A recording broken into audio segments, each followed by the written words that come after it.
네, 안녕하세요. 오뽀입니다. 2023년 7월 6일 오전 9시 7분이 지나가고 있고요. 현재 비트코인 가격은 4,034만 3천 원입니다. 어저께는 약간 4천만 원이 깨지는 모습을 보여줬죠. 근데 하루 만에 다시 4천만 원을 복귀를 했고요. 해외 같은 경우는 현재 3만 한 470불 정도 됩니다. 한 4만 500불에서 3만 500불 정도의 가격을 유지해주고 있습니다. 네, 상당히 여유 있는 자리가 온 것 같고요. 비트코인 어저께 말씀드렸던 것처럼 박스권 횡보라고 보시면 돼요. 박스권 횡보가 있다는 거는 비트코인이 조정을 받을 것인지 아니면 상승할 것인지 아직 결정되지 않았다. 서로 눈치를 보고 있다. 수렴을 하고 있다라고 보시면 될 것 같고요. 일단 차트적으로 보면 이 수렴이 끝나는 자리는 이평선이 캔들과 가격과 만났을 때입니다. 차트와 만났을 때, 캔들과 만났을 때가 큰 변동성이 나오더라. 그래서 요 네이션 차트로 봤을 때 121선이 만나기 전까지는 좀 움직임에 있어서 약간 소극적인 움직임이 나오지 않을까 보고 있어요. 근데 중요한 거는 비트가 횡보할 때 알트코인들의 움직임이라고 항상 말씀드리죠. 비트가 횡보할 때 알트코인들의 변동성이 커진다. 그리고 상승할 가능성이 크다. 그리고 그 중에서도 순환 펌핑, 모든 코인이 동시에 올라가기는 어렵습니다. 현실적으로요. 자금의 한계성이 있기 때문에 순환 펌핑이 나오는 이유는 하나의 코인으로 펌핑을 시키고 그 펌핑에서 수익이 낸 돈을 가지고 또 다른 코인을 펌핑시키고 돌고 돌고 돌리면서 돈을 계속해서 파이를 키워 나가는 거죠. 그래서 마지막에 메이저 코인들, 정말 시총이 무거운 코인들이 마지막에 크게 올라가는 모습이 보여요. 네, 오늘 같은 경우는 9시 이후 현재 한 10분 정도 지났는데 오늘의 주인공은 플로우가 되고 있네요. 플로우 같은 경우도 제가 한 990원에 전 일단 매도를 했었거든요. 근데 아침에 봤을 때 820원 되고 있어가지고 이거 다시 매수를 해볼까라고 생각을 했었는데 말하기가 무섭게 올라가 버려서 약간 배가 아픈 상황이긴 합니다. 항상 그래요. 살까 말까 망설이던 코인을 안 사면은 올라가 버리고요. 살까 말까 망설이다 결국은 오랜 고민 끝에 사면은 그 코인은 떨어지더라고요. 참 코인 어려워요. 어떻게 내 집에 CCTV가 있는 건지 아니면 내 PC 해킹당하고 있는지 모르겠는데 항상 내가 산 거에 반대로 가죠. 네, 그럼에도 불구하고 우리가 기다리고 기다리다 보면은 분명히 우리가 원하는 가격대까지 또 올라와 주어 있는 게 코인 시장입니다. 오늘 뉴스 좀 잠깐 볼게요. 오늘 뉴스를 보니까 좀 볼만한 뉴스들이 있더라고요. 네, 지금 9시 10분 방금 전에 올라온 뉴스네요. 김남국처럼 코인 산 사람 또 있다. 지갑 소유주 추적한다고 하는데, 그러니까 뭐 코인을 사는 게 사실 불법은 아니죠. 그리고 국회의원이 코인을 산다고 해서 그게 불법도 아닙니다. 중요한 거는 그 비트코인이라든지 이런 자산에 대해서 나라에서 이 본인이 가지고 있는 코인에 대한 자산을 공개해라라고 했을 때는 투명하게 공개하는 게 맞겠죠. 아직까지는 법의 허점이 있었죠. 저는 뭐 김남국 의원을 저는 옹호하는 게 아니라 김남국 의원이 특별하게 현재 법적으로 법적인 얘기입니다. 법적으로 어떤 잘못을 하거나 잘못하지 않았다. 그런 얘기 있죠. 김남국 위원이 뭐 어떤 코인에 대해서 미리 선정보로 가지고 코인을 투자를 해서 큰 수익을 얻었다라고 한다 할지라도 코인 시장에서는 선정보를 얻고 코인에 투자하는 게 불법이 아닙니다. 아직까지는요. 그런 법이 없어요. 예. 그래서 저는 하루빨리 이런 것들이 우리가 투자하는 데 있어서 안전함을 느낄 수 있도록 법으로 구체화되어서 법안이 발의되었으면 좋겠습니다. 그리고 중요한 거는 이런 뉴스를 보면서 느낀 게 뭐냐면은 야, 비트코인이 이제 정말 자산으로서의 가치를 인정받고 있구나라는 생각을 하고 있기 때문에 상당히 좋아요. 네, 그리고 크립토 공포 탐욕 지수는 56입니다. 사실 저는 이거는 크게 중요하게 생각하지 않은 지표거든요. 근데 후행성 지표겠죠. 근데 현재 56, 현재 분위기는 알 수 있죠. 50 이상이면은 분위기가 좋은 겁니다. 아직까지도 탐욕적인 투자 상황이다라고 보여주고 있는 거예요. 50 이상이면. 나쁘지 않다. 현재 투자 심리가 나쁘지 않다라는 것을 확인해 볼 수 있는 겁니다. 그리고 또 친리플 변호사 SAC 소송서 리플 승소 시 집단 소송 무효화 가능성. 이게 뭐냐면요. 어제 나왔던 뉴스거든요. 리플을 투자했던 투자자들이 리플을 대상으로 소송을 걸었습니다. 야, 니네들 증권으로 분류될 수 있을 거라는 것에 대해서 왜 우리한테 얘기 안 해줬어? 우리는 그거를 몰랐기 때문에 리플에 투자했고 그걸로 인해서 지금 손해를 보고 있잖아. 리플 니네가 손해배상을 해라라는 집단 소송을 걸었거든요. 저는 어제도 말씀드렸지만 이건 사실 좀 이해가 안 돼요. 사실 집단 소송을 걸 거면은 SEC에 걸었어야죠. 네가 뭔데 리플이 증권이냐 아니냐를 구분하냐. 너희들이 리플을 증권으로 구분해놨기 때문에 그것 때문에 리플에 대한 이미지가 손상이 되고 그로 인해서 가격이 하락했다. 니들이 책임져라 하는 게 맞지 않을까라는 저희 개인적인 생각입니다. 뭐가 정답인지는 모르겠지만. 네, 블랙록 CEO 최근에 블랙록이 비트코인 현물 ETF를 승인한다는 소문이 나오면서 비트코인의 강력한 상승이 있었죠. 네, 블랙록 CEO가 그랬습니다. 비트코인을 개인적으로 보유한 적은 없지만 어떻게 된다? 금을 대신할 국제적 자산이 될 것이다 라고 말했습니다. 얘기하죠. 인터뷰에서 비트코인은 금을 디지털화하는 역할을 한다고 말했다. 그는 비트코인은 국제적인 자산이라며 다만 개인적으로는 보유한 적이 없다고 덧붙였다.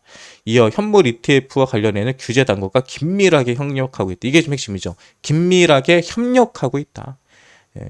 규제 당국을 여기서 말하는 규제 당국은 SEC죠. SEC. 그리고 규제 당국의 의견을 듣고 싶다. ETF 출시 신청 관련 규제 당국의 우려사항이 무엇인지 듣고 싶다고 강조했다.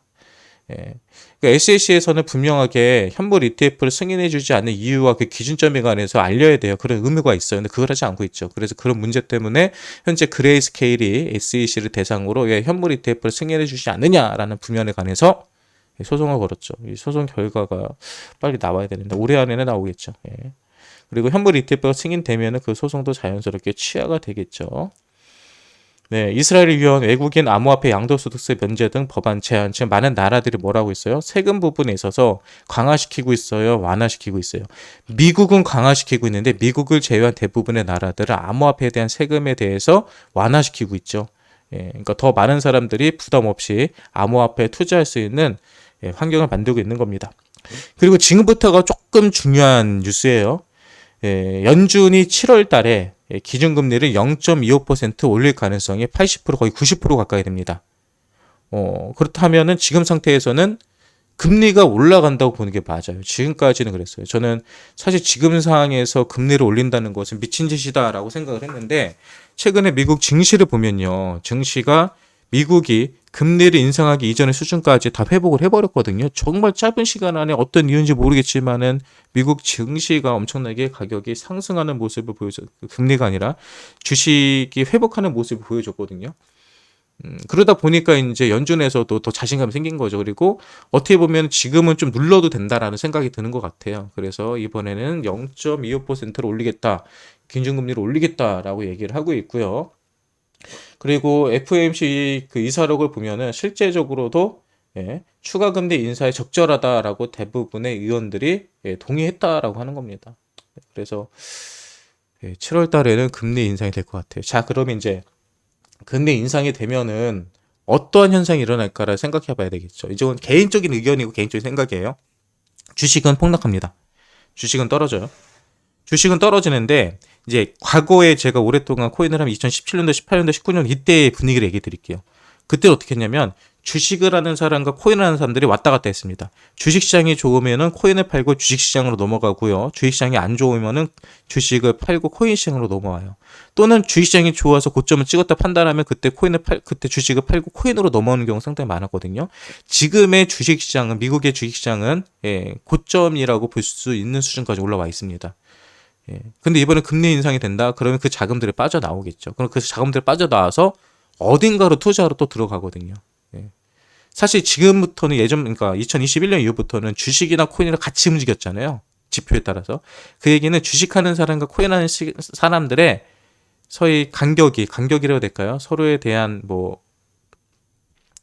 그 대립이 거의 무너졌다고 보시면 돼요. 코인하는 사람들이 주식도 하고 주식하는 사람들이 코인도 하고. 이런 서로에 대한 장벽이 무너져 있는 상황이라고 저는 보거든요. 투자자들 입장에서는.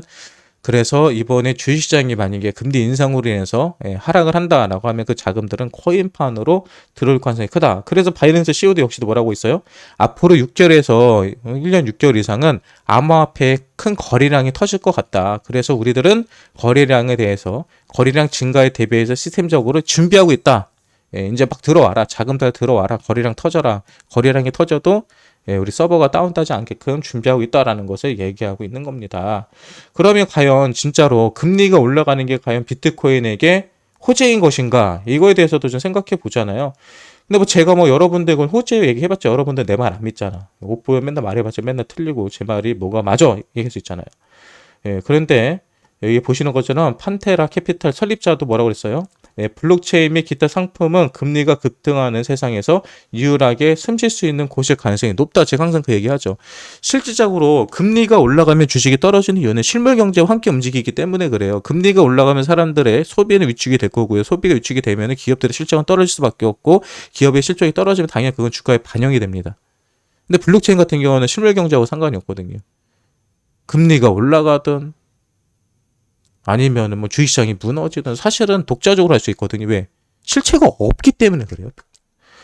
실체가 없기 때문에 우리가 업비트를 보나 다른 거래소를 봐도 코인들의 차트가 어때요? 주식 같은 경우는 절대 나올 수 없는 그림이 나오죠. 어떤 그림? 주식시장에서는 그 차트별로 차트 모형이 다 달리거든요. 종목별로 차트 모형이 다 다른데 코인 같은 경우는 업비트 있는 코인들 다 찾아봐도요. 한 3개에서 4개 정도의 패턴으로 끝나요. 차트 모형이 다 똑같습니다. 말이 안 되는 거죠. 자본도 틀리고 기능도 틀리고 개발자도 틀리고 모든 게 다 틀린데 차트가 똑같다. 말이 안 되는 거예요. 그거는 예, 코인 시장이 그만큼 현물하고 상관없이 심리로 움직인다고 보시면 돼요. 심리로 움직인다. 심리에 따라 움직이는 코인이기 때문에 암호화폐이기 때문에 모든 코인이 올라가면 모든 코인이 따라 올라가고 모든 코인이 떨어질 때는 같이 떨어지는 이런 상황이 나오는 겁니다. 아무튼 금리가 올라갔을 때가 저는 비트코인에게 큰 호재가 올 수 있다고 보거든요. 그래서 7월 달에 금리 인상이 결정이 됐을 때 비트코인과 암호화폐의 움직임에 대해서 한번 보시는 것도 재밌지 않을까 생각이 드네요. 네, 오늘 오전 방송은 네, 여기까지입니다. 네, 제가 준비한 오전 방송 여기까지고요. 현재 비트코인은 4,030만 원, 일단 3만 달러는 안 깨져 버티고 있거든요. 그리고 비트코인이 만약에 뜬금없이 하락을 할 수도 있어요. 그건 항상 그래왔기 때문에 뜬금없이 하락을 했을 때는 하락 패매에 대한 멈추는 자리는 비트코인 같은 경우는 3,900만 원입니다. 3,900만 원까지는 열어두시고요. 3,900만 원까지 떨어진다고 하면 현재 자리 1,200에서 1,300 떨어지는 거거든요. 그러면 현재 자리에서 약 3% 정도의 하락입니다. 3% 정도의 하락은 하락이 아니라 파동이라고 보셔도 되니까 예, 걱정하지 마시오. 대신에 비트코인이 2, 3% 빠질 때 알트코인들이 한 5%, 6%, 한 10% 빠질 수도 있어요. 예, 그것도 걱정하실 필요가 없는 게 비트코인 2, 3% 다시 회복을 할 때 그 코인들은 10% 이상씩 다시 회복을 할 겁니다. 예, 항상 그래 왔잖아요. 네, 그러니까 오늘도 네, 너무 코인 보시면서 네, 스트레스 받지 마시고요. 즐겁게 보내시기 바랍니다. 저녁 시간 되면 뭐 또 좋은 소식이 있을 수도 있겠죠. 네, 또 새로운 코인들을 펌핑할 수도 있는 거고요. 여러분들이 가진 코인이 펌핑할 수도 있다는 얘기입니다. 네. 아무튼 네, 이 영상이 여러분에게 도움이 되셨다고 한다면 구독과 좋아요 눌러주시고요. 여기서 오늘 오전 방송 마치겠습니다.